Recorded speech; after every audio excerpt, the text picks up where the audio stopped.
നാരായണ. ഓ നമസ്കാരം സാർ. സാറിനെ കണ്ട് അവസാനമായിട്ടൊന്ന് അപേക്ഷിക്കണമെന്ന് വിചാരിക്കാൻ തുടങ്ങിയിട്ട് കാലം കുറയായി. ഒരബദ്ധം പറ്റിപ്പോയി.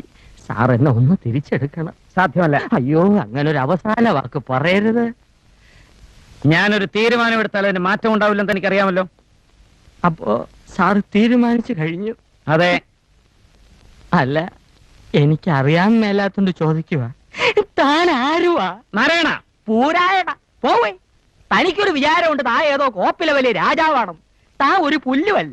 1-2 ദിവസം ലണ്ടനിൽ പോയി ഏതോ ഒരു ഓന്തൻ റിച്ചാർഡ് സാഹിബിന് അരിവെച്ചു കൊടുത്ത് കിട്ടിയ കാശ് കൊണ്ട് ഒരു പഴയ കൊട്ടാരം വാങ്ങി അവിടെ ഒരു ആശുപത്രിയും തുടങ്ങി അവിടെ പ്രാന്തമാരെ പട്ടാളത്തിട്ട പഠിപ്പിക്കുന്ന ഒരു വിവരം കെട്ട പന്ന റാസ്കലല്ലേ താൻ. തന്നെ ഞാൻ 10 പറയണമെന്ന് വിചാരിക്കാൻ തുടങ്ങിയിട്ട് കാലം കുറയായി. താനൊക്കെ മറ്റേ ചിട്ടയുടെ ആളല്ലേ, മിലിറ്ററി. പക്ഷേ